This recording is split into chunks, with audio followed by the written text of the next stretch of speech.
Bom dia a todos vocês. Estamos gratos porque estamos aqui na presença de Deus.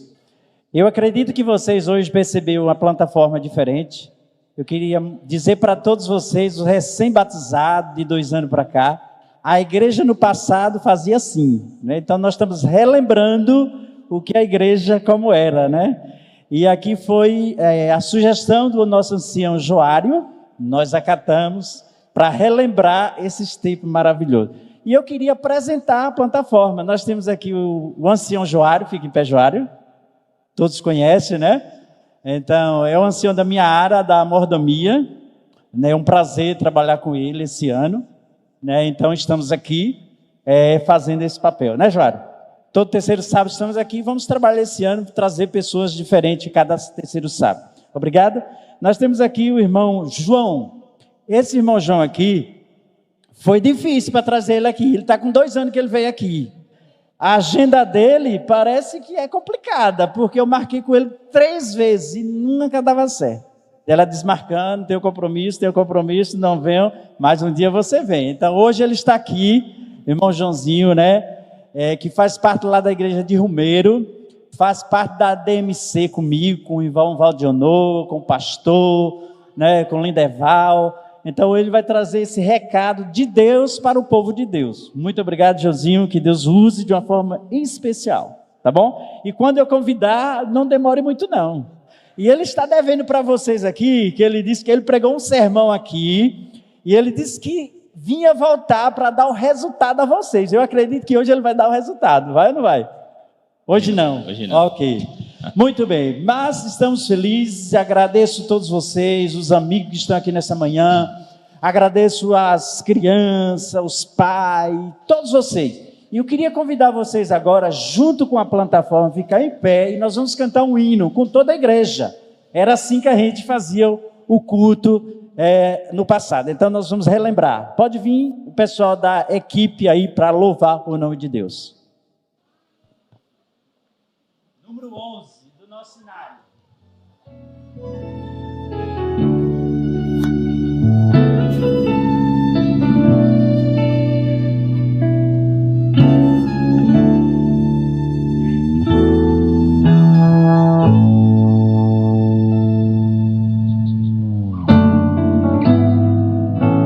Maior que forças, maior que reis, que a natureza e tudo que ele fez,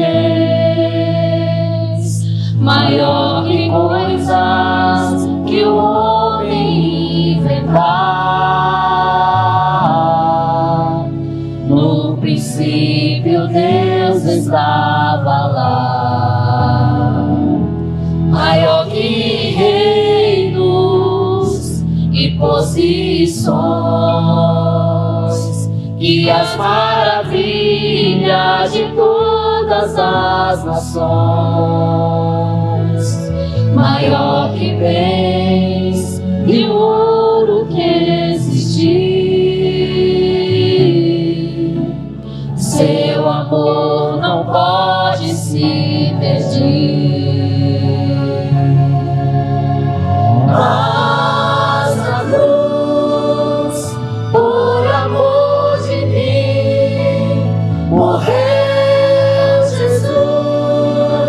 Sozinho até o fim, mesmo assim, em humilhação, morrendo só, pensando em mim, foi maior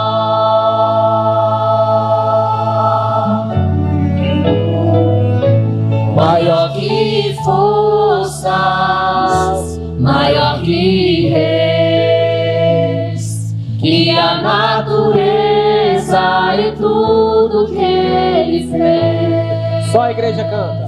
Maior que coisas que o homem inventar.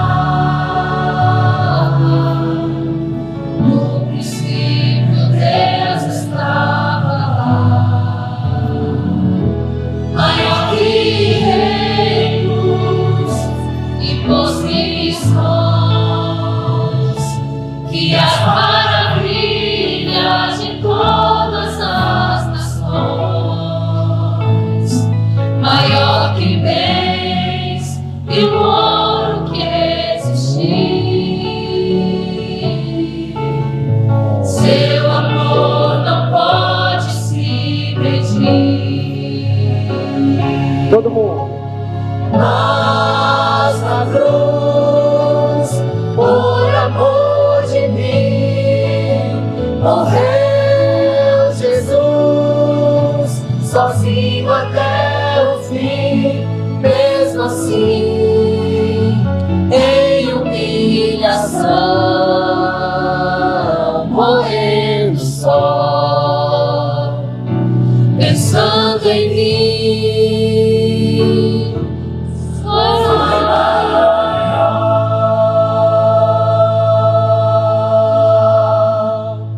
Amém.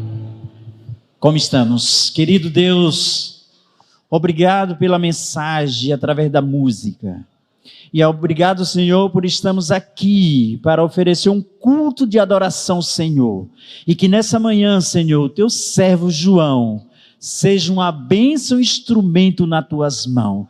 Que a palavra que vai vir através da sua boca, Senhor, seja inspirada de uma forma tocante em nosso coração. Abençoa alguém que está aqui nessa manhã, Senhor, que não está feliz, que não está muitas vezes com algum problema, que o Senhor cure de uma forma especial. E que tua bênção alcance a cada amigo que está aqui nessa manhã, cada pai, cada criança, que a tua mão poderosa alcance a cada um de nós. Abençoa, Senhor, nesse momento, desde já, os pontos de pregação, os 2 calebres da central, que seja uma bênção para a tua obra e concluir a obra nessa terra. Abençoa todo o nosso distrito, Senhor, que tem 10 pontos de calebre, que as tuas bênçãos sejam derramadas de uma forma especial, é o que clamamos em nome de Jesus. Amém. Obrigado. Bom dia a todos. É uma satisfação imensa poder estar aqui com vocês. É uma alegria imensa estar aqui mais uma vez, como o irmão João falou, tem muito tempo, né? E é verdade, tem um pouquinho de tempo que eu estive aqui. Mas o motivo dessa alegria de hoje é porque esse homem aqui não desiste. Esse homem não desiste. Ele me chama, e ele diz assim, olha, eu não vou desistir enquanto você não dizer sim. Eu disse, então eu vou ter que dizer sim logo. Vamos marcar aí para o ano que vem. Ele disse assim, então está marcado, porque eu sei que um dia vai chegar. Então louvado seja Deus pela vida desse homem. Muito obrigado. Vocês podem se sentir à vontade. Querendo ir para lá, você pode ir. Querendo ficar, pode ficar também. Muito bem. Eu gostaria de abrir a Bíblia com os irmãos aqui no livro de Daniel, embora eu não sou bom em profecia, mas eu quero tratar um pouco sobre esse tema. Eu escutando uma mensagem certo dia, que foi dito para um homem muito sábio, o nome dele é Martim Lutero, e ele com medo de sair para pregar, ele disse assim, eu não sei pregar, eu não sei falar, e o seu senhor, aquele instrutor, né, ele disse o seguinte, a gente consegue pregar melhor aquilo que nós precisamos aprender. Então, embora eu não sei falar bem assim sobre profecia, mas que nem o irmão João aqui, ele falou que o Espírito Santo possa me usar nesta manhã. Amém? E que esse mesmo Espírito possa estar usando vocês para poder entender a mensagem de hoje. O meu tema que eu trago nesta manhã vai falar sobre mordomos do tempo do fim. Esse é o meu tema. Hoje a gente está falando sobre mordomia cristã. Como a gente faz parte da equipe de mordomia, eu achei interessante trazer esse tema hoje para os irmãos. Abrimos aí a Bíblia no livro de Daniel, Daniel capítulo 8. Daniel capítulo 8.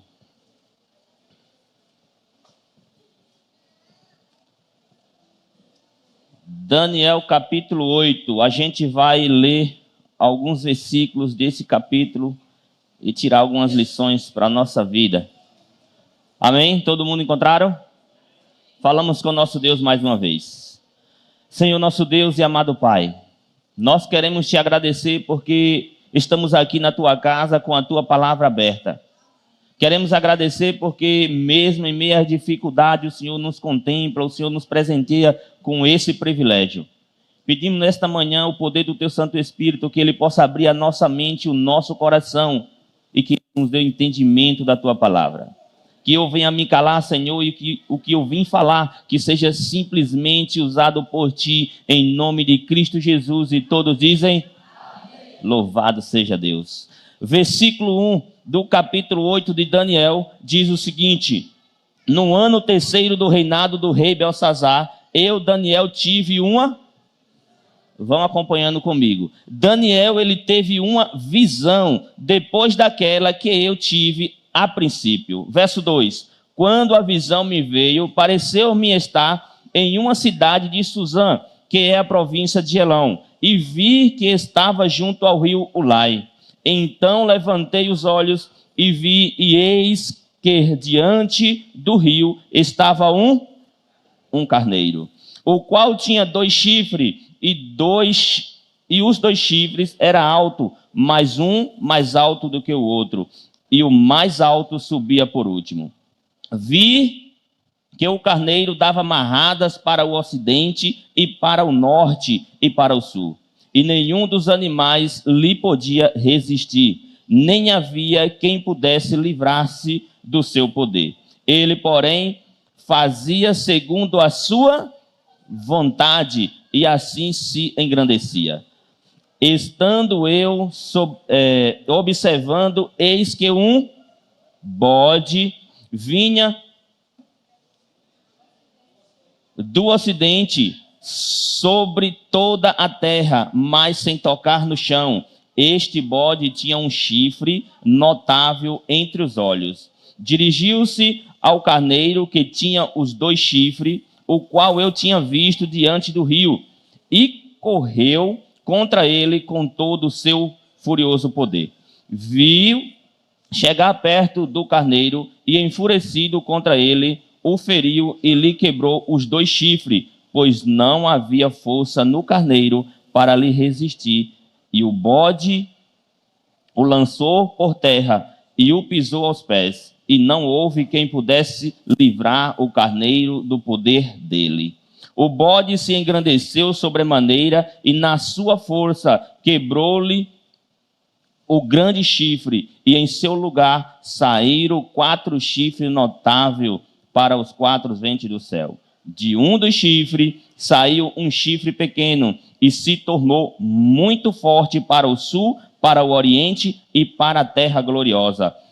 Cresceu até atingir o exército dos céus, e alguns do exército e das estrelas lançou por terra e os pisou. Sim, engrandeceu-se até ao príncipe do exército. Dele tirou o sacrifício diário, e o lugar do seu santuário foi deitado abaixo. O exército lhe foi entregue com o sacrifício diário por causa das transgressões, e deitou por terra a verdade, e o que fez prosperou. Depois ouvi um santo que falava e disse ao outro santo, aquele que falava: até quando durará a visão do sacrifício diário e da transgressão assoladora, visão na qual é entregue o santuário e o exército, a fim de ser pisado? Ele me disse: até 2.300 tardes e manhã, e o santuário será purificado. Amém? Aqui no capítulo 8 de Daniel, a gente percebe algo extraordinário. Eu estava estudando esse capítulo há alguns tempos, e eu entendi que o capítulo 2 de Daniel, o capítulo 7 de Daniel, é igual ao capítulo 8 de Daniel. Simplesmente com alguns detalhes diferentes, onde nos dá a entender algo mais amplo aqui no capítulo 8. A gente percebe no capítulo 2 de Daniel que Nabucodonosor, ele tem uma visão de uma estátua. Creio que algum de vocês aqui lembra dessa visão. E Daniel explica para o rei que aquela estátua, ela simplesmente lembrava de toda a história da humanidade. Ela estava contando que o rei Nabucodonosor, representava a cabeça. Depois de Nabucodonosor vinha um outro reino que representava a outra parte do corpo. Depois vinha um outro reino que representava, e assim sucessivamente. Quando a gente vem aqui para o capítulo 7 de Daniel, a gente entende que Daniel está falando ali de 4 animais.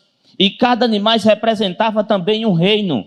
E ele diz assim que todos esses capítulos que eu comentei para vocês, todos esses capítulos, haveria um momento que um reino ia surgir sem auxílio de mão, e esse reino era representado Cristo Jesus. Irmãos, quando eu olho aqui para Daniel capítulo 8, no verso 12, eu leio uma frase que me deixa um pouco preocupado. A frase diz assim: o exército lhe foi entregue com o sacrifício diário, por causa da transgressão, e deitou por terra a verdade, e o que fez, prosperou. A Bíblia diz que esse reino, esse último reino, esse último poder que ia surgir, ele ia deitar por terra a verdade. E talvez aqui, nesta manhã, possa surgir alguma pergunta que surgiu na mente de Herodes. Senhor, o que é a verdade? O que é a verdade que Daniel chega a dizer que esse poder ia lançar por terra, e ele ia fazer isso, e ia dar certo? Daniel, ele entendeu que esse reino que ia vir, ia jogar a verdade de Deus por terra. Quando você vai ali para o livro, eu vou dar uma pesquisada aqui, porque eu não sou tão bom de memória, mas quando você vai para o livro de Jeremias, lá no capítulo 10, não precisa você pesquisar não, senão a gente vai demorar um pouco, mas no livro de Jeremias, no capítulo 10, no verso 10, diz o seguinte: mas o Senhor é verdadeiramente Deus. Quando Jeremias ele chega a dizer que Deus, ele é a verdade, e quando Daniel aqui explica no capítulo 8, no verso 12, que esse poder ia fazer com que as verdades de Deus fossem jogadas por terra ou deitadas por terra, e que o que ele ia fazer ia prosperar, me dá a entender que o plano do inimigo é tentar jogar Deus por terra, sim ou não? Ele chega a dizer que eu vou subir as mais altas nuvens do céu, eu vou ser semelhante ao Altíssimo, eu vou me assentar no trono. Olha a ousadia desse homem, olha a ousadia desse ser. Quando a gente vai para o livro de João, a gente vê lá no livro de João dizendo o seguinte: eu sou o caminho, a verdade e a... ninguém vai ao Pai senão... Quem é a verdade? Aí João disse: Jesus também é a verdade. E o que é que nós mais vê aí nas redes sociais? É pessoas zombando de Cristo Jesus, sim ou não?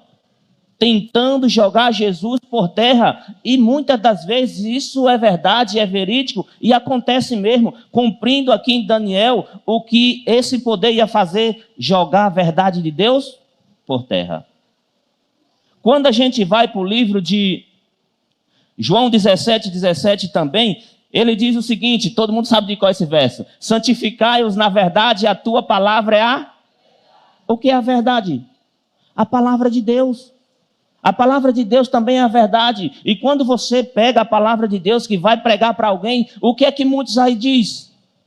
Começa a zombar, começa a falar coisas vãs, né? Começa a blasfemar da palavra de Deus. Um plano do inimigo que está lá no capítulo 8 de Daniel, não é isso? Que ia jogar a verdade de Deus por terra. Mas a verdade de Deus não é somente Deus, não é somente Jesus, não é somente a palavra de Deus. A verdade de Deus também diz assim, a palavra de Deus diz assim, que quando o Espírito da verdade vier, ele vos guiará em toda... Então me dá a entender que o Espírito de Deus também é a verdade. E quando você sai por aí, que você começa a pregar que o Espírito de Deus está lhe guiando, que o Espírito de Deus é Deus, né? Que no princípio Deus criou os céus e a terra, e que ele estava ali, né?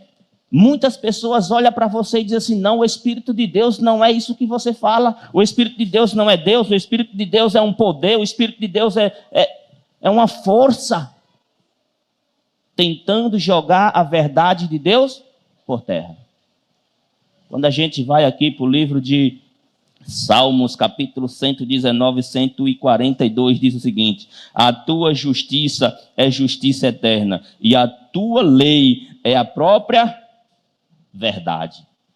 Que lei é essa que a Bíblia fala que a lei de Deus é a verdade? Você vai lá para o verso 142 e diz assim: tu está perto, Senhor, e todos os seus mandamentos são verdadeiramente. Todos os mandamentos de Deus. Então, a lei de Deus é verdade, irmãos. E o que o inimigo quer fazer é jogar essa verdade por terra, é jogar Deus por terra, é jogar Jesus por terra, é jogar o Espírito Santo por terra, é jogar a Bíblia por terra, é jogar os mandamentos de Deus por terra. É isso que Daniel vê aqui. E quando eu chego aqui em Daniel, no capítulo 8, eu vejo Daniel preocupado. Preocupado. Porque quando você vai aqui para o verso 23, diz o seguinte, o verso 25 do capítulo 8, diz o seguinte: por sua astúcia, os seus empreendimentos, fará prosperar o engano no seu coração, e engrandecerá e destruirá a muitos que vivem despreocupadamente. Você sabe o que é que esse poder vai fazer? Ele vai usar mentira, ele vai usar engano para tentar enganar aqueles que vivem despreocupadamente. Misericórdia, né? Misericórdia.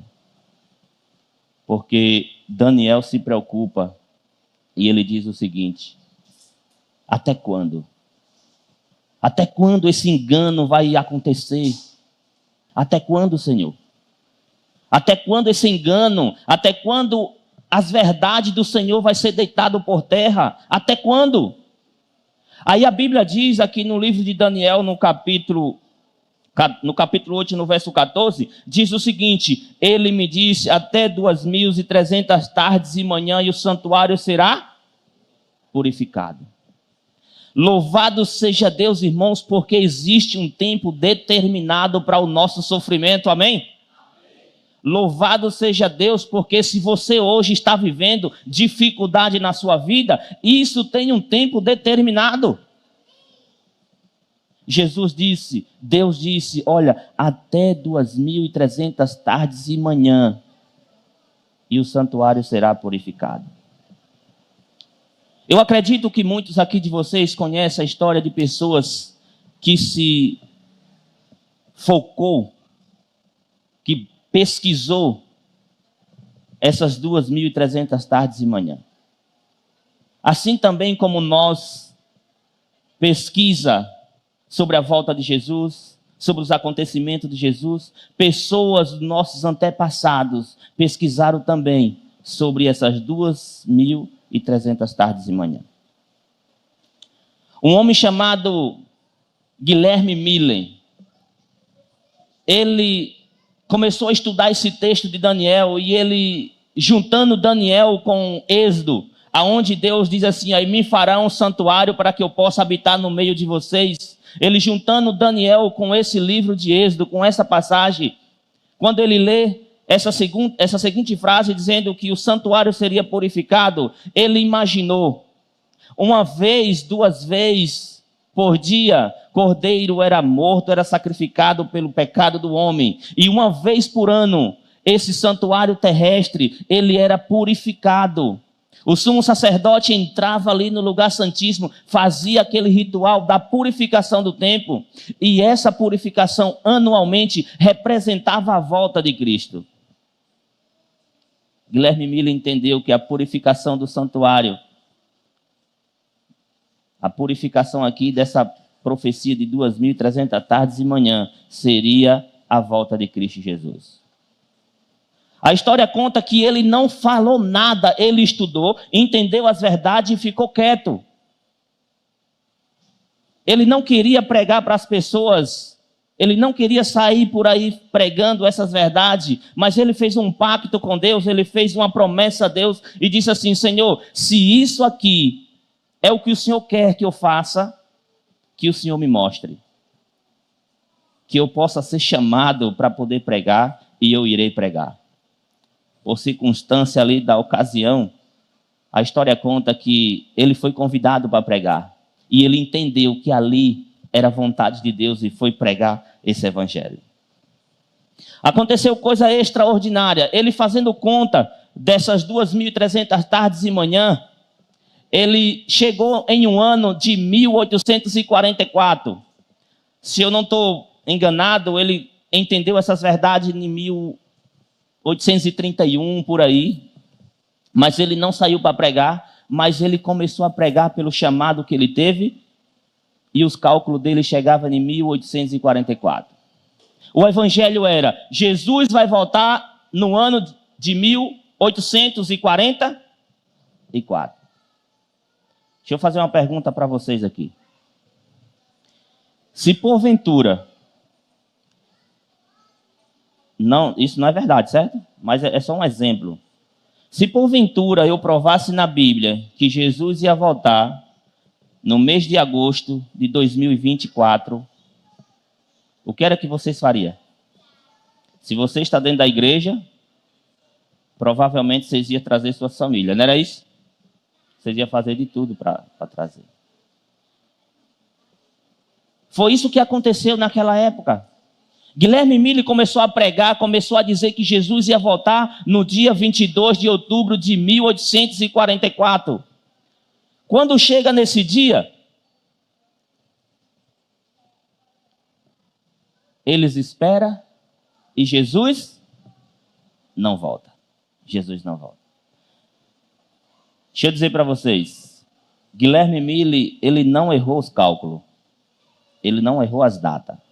Embora esteja errado o evento, mas ele não errou as datas. Guilherme Mille, ele levantou o maior movimento naqueles dias. Milhares de pessoas seguiram Guilherme Mille. Essa tese, essa teoria que Jesus voltaria naquele dia. Mas Jesus não voltou. Naquele dia surgiu 3 grupos de pessoas, se dividiram. Daquele grupo que Guilherme Mille estava pregando, surgiu 3 grupos. O primeiro deles, um grupo que olhou para Guilherme Mille e disse assim: tudo isso aqui é uma farsa. Jesus não vai voltar, Jesus não volta. Você acha que Jesus, um homem santo, um homem, um Deus, ele vai vir aqui nessa terra pecaminosa? Vocês já escutaram isso na sua vida? Naquele dia aconteceu um grupo de pessoas que pensaram dessa forma. Eu não quero mais saber de crente, eu não quero mais saber de nada de Bíblia, eu não quero saber de nada, porque Jesus não vai voltar. Segundo grupo disse assim: olha, a gente talvez tenha errado aí nos cálculos, a gente talvez não tenha feito os cálculos errados, talvez Jesus volte em 1845, ou talvez em 1846. Continuaram a marcar data, mas naquele momento, naquele dia, surgiu um terceiro grupo. E esse grupo, ele disse assim: olha, não vamos nos desanimar. Jesus, ele nunca quebrou uma promessa. Nunca. E não é essa a promessa da volta dele que ele vai quebrar. Atos capítulo 1 chega a dizer que não é para nós ficar com o coração triste, com o coração atribulado, porque do mesmo modo que eles viram Jesus subir, é da mesma forma que ele vai ver, que nós vamos ver ele descer. João capítulo 14 chega a dizer que ele foi para o céu preparar um lugar para mim e para você, e no dia que ele preparar, ele volta. Se Jesus não voltou em 1844, você sabe por quê? Porque ele estava sendo misericordioso conosco, amém? Porque ele estava sendo longânimo conosco.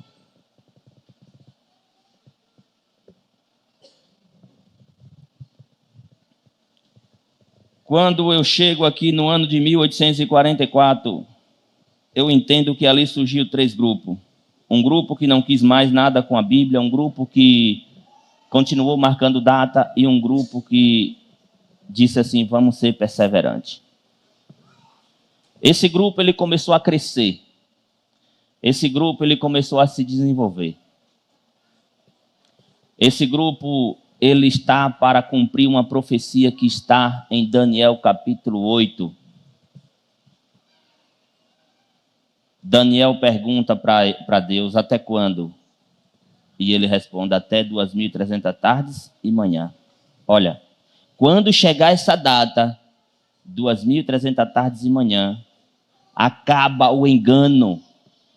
As verdades de Deus que foi lançada por terra vai ser vinda à tona, amém? E é esse grupo que vai levantar essas verdades. É esse grupo que vai dizer que Deus é verdadeiro, que Deus é a verdade. É esse grupo que vai dizer que Jesus é a verdade. É esse grupo que vai dizer que o Espírito Santo é a verdade. É esse grupo que vai dizer que a palavra de Deus é a verdade. É esse grupo que vai dizer que a Bíblia, que os mandamentos de Deus são a verdade. Deixa eu dizer aqui para vocês.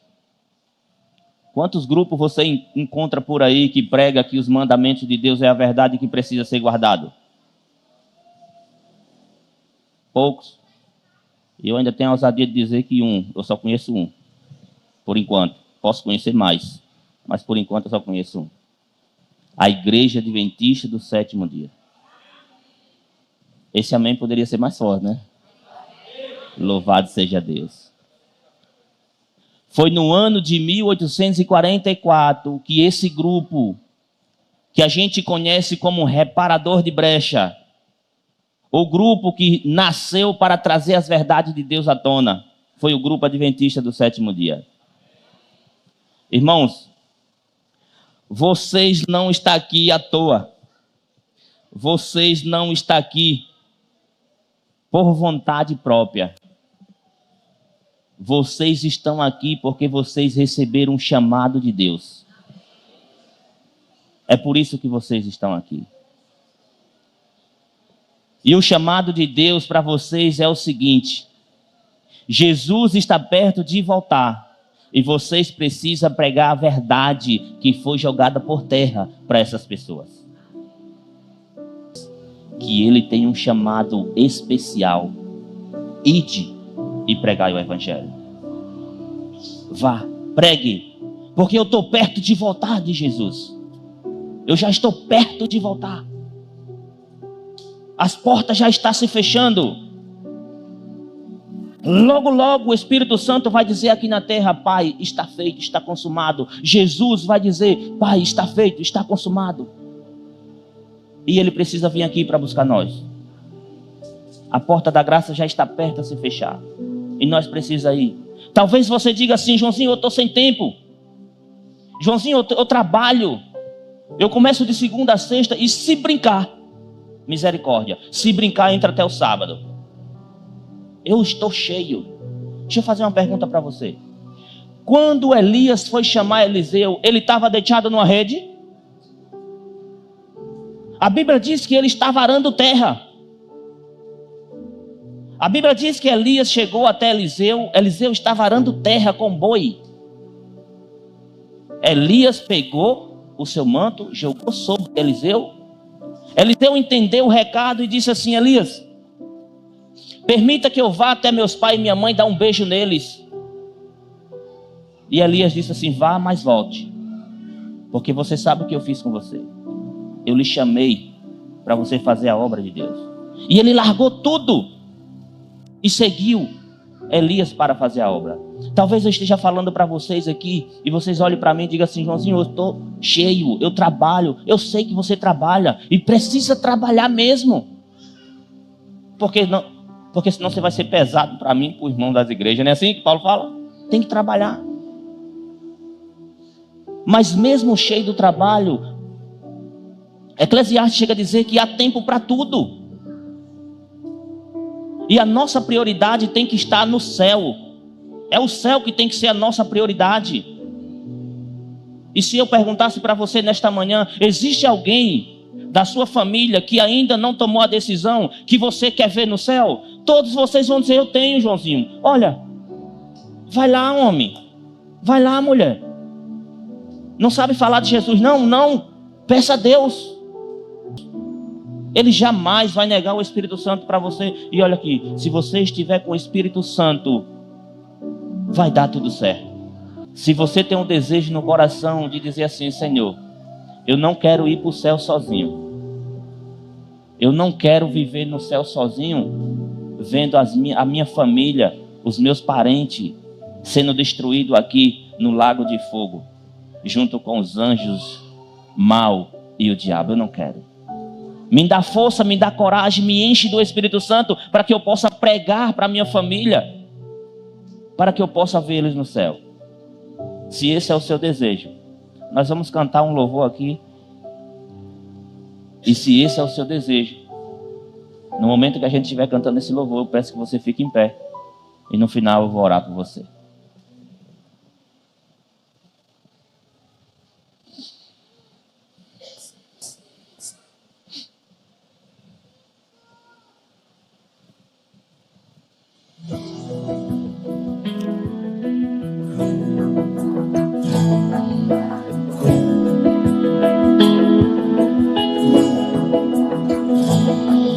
Me escutas quando clamo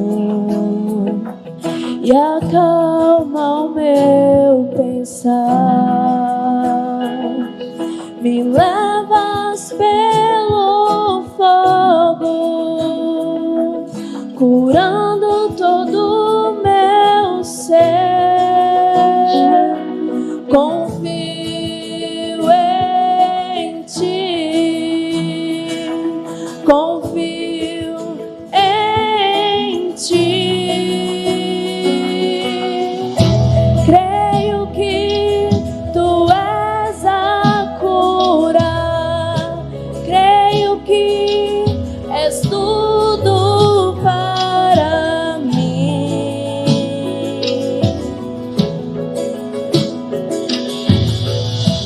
Creio que tu és a vida, creio que não há outro igual a ti. Jesus, eu preciso de ti.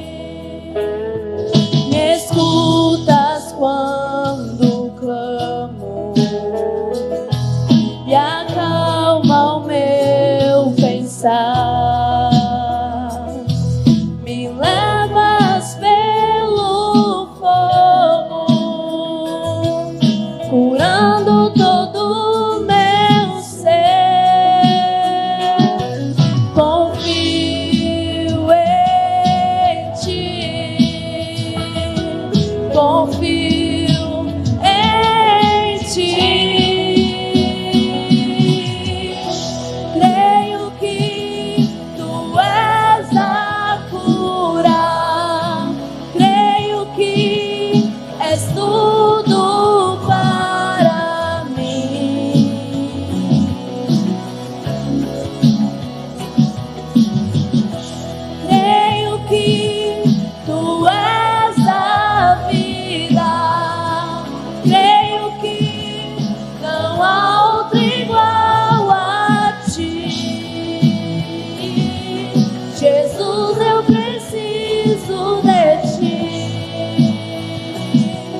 preciso de ti.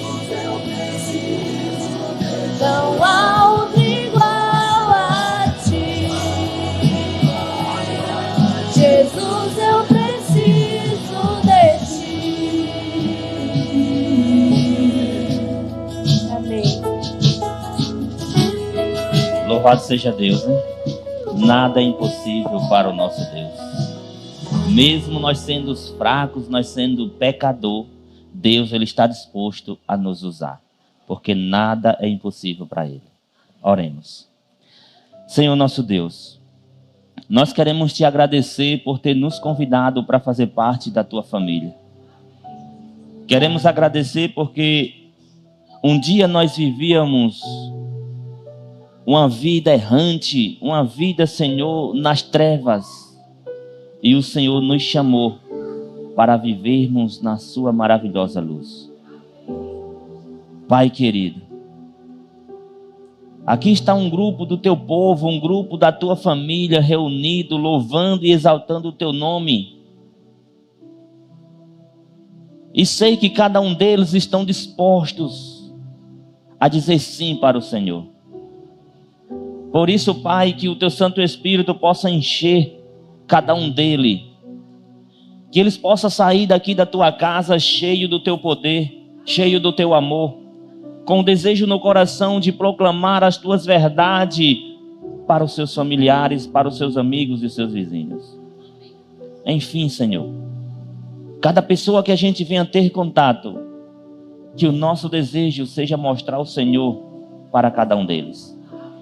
Nos dá essa força, mesmo sendo fraco, mesmo sendo debilitado, nos enche do teu poder, pois sabemos que se o Senhor estiver conosco, tudo vai dar certo. Agradecemos essa bênção em nome de Cristo Jesus. Amém, Senhor. Amém. Que Deus abençoe.